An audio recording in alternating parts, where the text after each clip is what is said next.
cool. Right, let's get into the presentation. So what we're going to be covering today is really coming up with a bit of a plan. We've only got half an hour, like these things are pretty quick.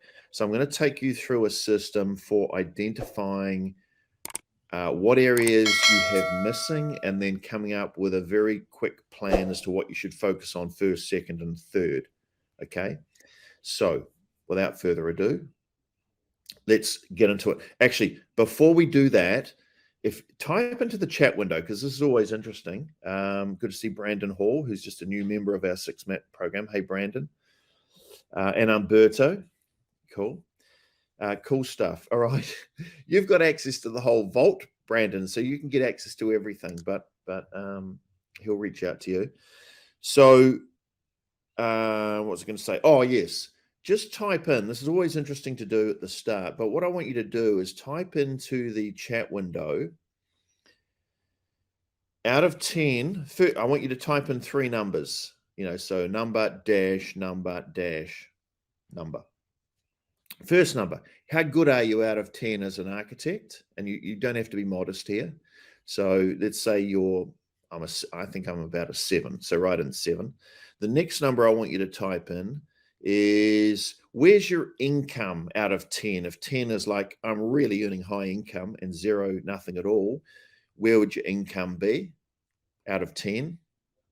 Right? So first one is, how good are you? Second one is, where's your income? And third one is, how would you rate out of 10 the projects that you've been working on for the last 2 years out of 10? So 10, oh yeah, I'm only working on dream projects. 5, they're modest, mediocre. 3, not very good projects. I really need to be winning better projects. So first number is, how good are you? And don't be modest. We're allowed to be a little bit, you're allowed to back yourself. How good are you as an architect out of 10? Where's your income out of 10? And where's your projects out of 10? Okay. Umberto. Oh, cool. Okay. So Umberto, we've got 8. Income is 4, but the projects are 8. So is good projects, not earning the income. Okay. Jennifer, is it Silo Sicci? You must be from Italy or something. 7, 5, 8. Okay, so he's happy with he or she happy with their projects, not happy with the income. Clara, 9, 1. Terrible income for Clara. Projects, not so good. Okay. Jennifer, 7, 0, 3. Okay. Cool. And let's face it, because you guys spend like 7 years even just to get qualified, you're all going to be good architects, right? But look at the income, not happy with the income at all. And projects 3. Brandon, 8, 5, 8. Okay. He just needs to get his income up. Kenneth is earning decent income, but would like better projects. Darren Curry, excellent architect. Income not where he thinks it should be, and projects could be better as well. Okay, so I'd call that sort of just on the verge of the old quarter, really. James is 736. Interesting. And James is ready for cool stuff already. And Facebook user, we don't get a name, 732. Interesting. Steve Preble, I recognize that name. Steve, how are you? 754. Okay, it looks like a lot of you, and this is consistent with what I get a lot actually. We know that you're good architects because you've been doing it for a long time and you're highly qualified. But look at the interest. Look at particularly the income. There's an issue around architects' ability to earn the income. All right. So hopefully today what we cover will help you with that. We'll get you started anyway. Okay. So I'm going to share a screen and we'll see how this works. I'm going to share my, this is a device called a Remarkable. I might even turn my camera off so that it gets a bigger screen. Stop cam, and it hasn't made much difference. Okay, anyway. All right, so we're going to go through this document here, and you should have been sent a copy of this. If you haven't received a copy of it, just type in PDF, and we'll get one. It was sent to you before an hour before, I think, but you never know. You might not have received it. Okay. So what we're going to do is we're going to follow these 3 steps here. First step we're going to do is we're going to go through these 9 different steps down here. And these are the 9 steps which I think, having worked with architects for 10 years, these are the 9 areas you need to do really well. There's a million different things you could do for marketing or winning projects. I've honed it down to these 9 things. You do these 9 things well, then you'll be able to win good projects and you will be able to earn good fees. Okay. So let's have a look at the steps. So step 1, we're going to go, so I'm going to go through these 9 different things. Now, how it works is, and this is a self-assessment tool for you, right? It'll be a bit revealing and you'll probably get a lot of low marks, and that's okay. So as I go through this, you'll notice that there are, let's say, 3 or different areas that you could put yourself in, okay? So if you are doing something not very well, you're likely to be at this end of the scale. If you're doing it really well, you'll be at this end of the scale. Now, you'll notice there's a statement in here. So the first statement is around focus. So this is around goal setting, okay? And if this statement in here was most true compared to these statements here, you would say, all right, I'm probably most likely to be in this this area here. And this is, it's somewhat true, the statement here for me. It's not completely true, but this statement is somewhat true. So then I would circle 2, okay? And I would put a 2 in here. Okay, so that's how this works. So I'm going to read through each of these statements, and you really just pick which of these statements is most true for you. And then you'll give yourself a mark out of 10. Sorry, you'll circle the one that's, Okay, so the first statement is, I have no idea, and this is around goal setting and understanding, your focus. I have no idea where I want to take my business other than just survive for another year. Okay, the next statement over here is, I have an idea in my head about where I want to go with my business, but nothing written down. So if that's you, it might be, and if that's completely true, that's exactly where I am, you might do that. The next statement is, I have a goal written down and a plan with dates and milestones attached. Okay, if that's you, then that's somewhat true, you might be in there. And then the final statement, I have, I'm going to minimize this for me so I can read it better. That's it. I have a clear, highly motivating goal with actions, milestones, and dates attached, and I have an independent person holding me accountable to my commitments. And you might go, that's exactly, I'm all over that. All right. So fill Richard, that form out. Can you zoom in on these things? It's just so hard to read. Well, it doesn't work very well when I zoom in on it. Everybody should have a copy of this, and if you don't, but otherwise you can just hear me reading out, okay? Because it distorts the screen when I try and zoom in on it. It's a bit touchy on this device, and then I lose track of everything else. So no, we're just going to stick with that. And it does all sorts of funny things, which I don't want it to do. Okay, so just... All right. Okay. Okay, so give yourself a score. Okay, so in this case, I'm going to say this person here is a 4. Okay. Next one. Because you got me to do that, I've now... Okay, there we go. And... no, I'm not going to play around with that again. Right, the next one is around selecting a target market, okay, or a niche, right? Okay, so the first quadrant at the bottom end of the scale is here, and it says, you are all things to all people, taking whatever you can get and casting the widest net possible. Okay, if that's true, then pick a 1, 2, or 3. The next one is I focus our marketing efforts on whatever projects are hot in the market right now. Okay, so you're kind of following the trends a wee bit. The next quadrant, even higher, is I continually strive to get more revenue from the same markets that I've always served and improving my methods. So this one here, I'm kind of jumping around a bit, just chasing whatever people seem to be buying. And here I've got a bit of a dedicated approach to things, and I'm a bit of a specialist. And then the final one at the top end of the scale, I dominate a specific market niche and focus most of my profitable and focus on the most profitable and rewarding projects. Right, so this one's a real specialist here. Okay, so I'm going to say this person's a 10. I'm kind of almost there. All right, so in 10 goes. Okay, next thing to assess yourself on.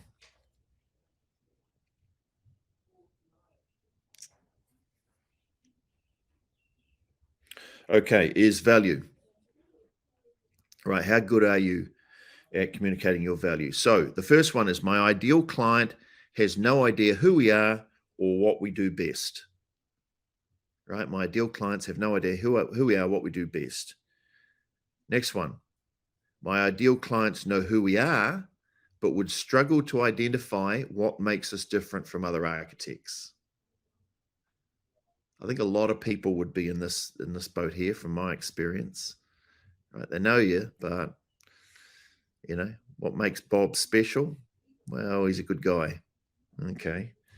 Next one up is my ideal clients know who we are and what special results we can deliver. Okay, so now they have an idea of what makes us a little bit differently. And then the ideal one at this end of the market, our ideal clients book appointments because they see me as an expert and maybe even a celebrity in a particular niche. I am the number one option for the type of projects that they want. They come pre-sold and expect to pay a premium. So this is the type of one where your reputation precedes you. You are the go-to guy or gal. You know, oh, you should go and see Sally. Sally is the woman who does that. She's really good at it. Go see Sally. And everyone's saying, go see Sally. And they come to you and they go, oh, right, Sally, I hear you're the person who can fix my problem. Okay. So that's where we'd want to get you, obviously. It's sort of, we want to get you on green on all of these, but it takes a bit of work. So have a think where you are for that. I'm going to say for this person, let's go 5. Okay. All right. Leads. This is leads. And this is also about thought leadership. Okay. At the bottom end of the scale, we have no predictable way to generate potential projects. We rely on manual prospecting and praying for referrals. Right? This is the Christian approach. And we've had people say that. We said, what's your lead generation strategy? He said, every time I get low, I pray. He said, it seems to work, but I don't know. God helps those who help themselves, I think. Right, next level up. I regularly check in with prospects to see if there is anything we can do to help. Right, so this person's a bit more proactive.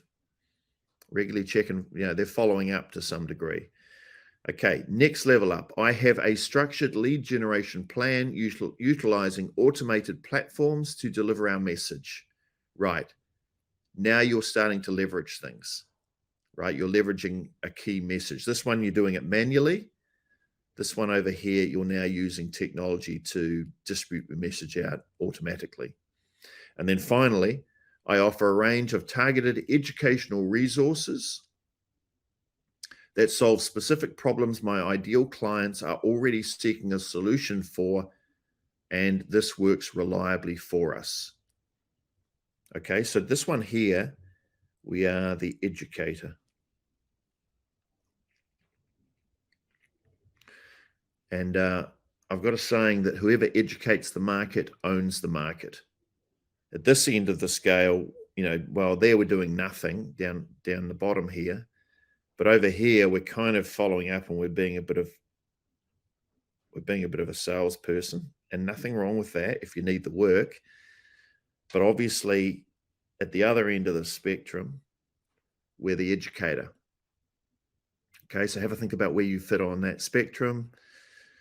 I'm going to say for this person here, there are 6, just for the sake of the exercise. All right, now just by the way, so you know, these first 3 things here, these are all strategy. All right, these first 3 things are around strategy and setting yourself up to win. So setting some goals, picking a target market where you can do really well in and specialize in and position yourself as the number 1 person. And then 3, be able to communicate your value. All right. So this is all the setup. It takes, it doesn't get you instant results, but strategically it's building a solid platform. These 3 here are about engaging with people. It's your sales process, really. Once they get on board, it's your sales process. And these 3 down the bottom is how you get people into your sales process. This is sort of your marketing. Okay. All right. Okay, let's go back to this. By the way, if you like this device I'm using, it's called a Remarkable. Some of our members win these as prizes. When they're in our program, we use them as prizes because architects love them. So it's called a Remarkable. I think you go to remarkable.net. They're not cheap. They're not cheap at all. They're about $600, but you can do sketches and all sorts of things on them, just by the way. Okay, let's go up to meet. So this is where we're looking to get an appointment with people. How good are we? How sophisticated are we at not only getting meetings, but crafting meetings that potential clients, that these people here who have engaged with you, how good are we at getting them to want to book a meeting with us? Okay, right, bottom end of the scale. I have a phone number and an email address on my website. Okay, next one, I offer a free initial consultation. Right, now most of you will probably do that. Maybe you don't even talk about it, but most of you will probably do that.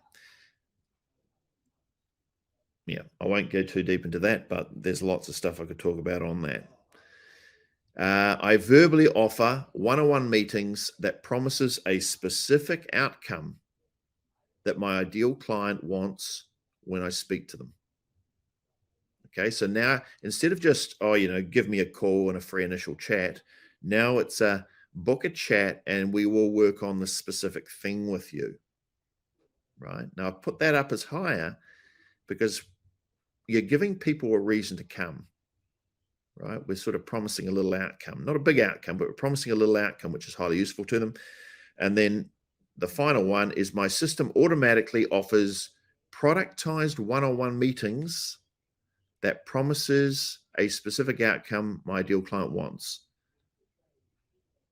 Okay, my system promises one-on-one outcomes. So the difference between this one here is you're offering a meeting where you're going to solve a specific problem, which is likely to be more attractive to someone than just, would you like to come and talk to me? Because they feel this one's a bit of a sales call. This one is an outcome call on something relevant. This one is part of a system, right? Now it might be connected to this thing up here where you've got your educational resources, and then they automatically get invited into one of these meetings by the system, not you. The system automatically gives them that option. Okay, so give yourself a mark there. I'm going to say this person is about a 4. Okay. Next one, LCC. Some of you may not know what this is, that this is pre-design research. So we have become, we've developed this concept called the LCC, which is paid pre-design research. Okay, so you don't do work for free. Right. We offer a free pre-design research for clients as part of our sales process to win a project. This is what I don't like. Architects working for free, but lots do it. So if you're in there, give yourself a mark, 1 out of 3. 4, 5, 6. I offer pre-design research only on the condition that the prospect is suitably qualified. Well, there's a good idea. That's better. Still, I don't like it because you can waste a lot of time, even for qualified prospects. You can go and do all the work, give them the advice, do some sketches maybe, and then they take those sketches to a builder. Not so good. Okay, next one along. If you've been listening to us for any length of time, you might have come across this little nifty tool. I offer paid pre-design research, which often includes design for suitably qualified prospects. Right? So you may do that. It's paid in this case, right? It's paid, but when you offer design in this step, you're asking yourself for trouble. So I don't like that one either, to be honest. At least you're getting paid, but in some respects, because you're giving them design ideas, you're causing all sorts of trouble. And then the final one is I will offer paid pre-design research, which does not include design, only once the client has agreed to our process and paid in advance. Okay, so yes, I do offer advice, but only once they have agreed to our entire process. They don't have to agree to go through it all, but they have to agree that that is the process. And if they proceed, then they're happy with that and paid for this LCC advice in advance. That's the ideal place to be. Most of you probably aren't there. Let's say this person is a 5. Okay, referrals. Right, should be your number one. I find for architects, 80% of your business comes from referrals and word of mouth, and you don't actually have any referral systems in place. Okay, let's go. We get sporadic, unpredictable referrals. There is no effort to orchestrate, reward, or encourage the flow of referrals. We just live in hope. Okay, I'm going to say that for most of you, that's probably the case. I'm going to give you a 2 there for this person. Okay, next one. We stay in touch with our existing clients in conventional ways without measuring any results. Okay, maybe that's you. We focus on increasing referrals by consistently asking for and rewarding referrals when they come in. Okay, so now we're starting to reward them. We're starting to ask for them. That's a lot better.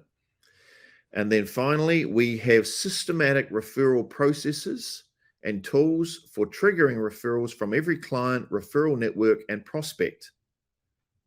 Okay, systematic referral systems for triggering referrals from pretty much everybody, right? That's the place to be if you can. Ultimately, this is where we look to take our 6 members, right? Here. If you ever work with us, we look to move you there. Okay. Now, by the way, I said earlier, if there's any particular one of these areas that you think, oh, I really, really need to work on that, type in cool stuff into the chat window. Christian will keep an eye out for that, and then he'll connect with you later on and say, right, what area particularly is of most interest to you, and he will find something in his bag of tricks to help you out. Right, Christian is the man who helps people out. So he's the man you want to be very nice to, and he's got all our stuff that will help you. Right, okay.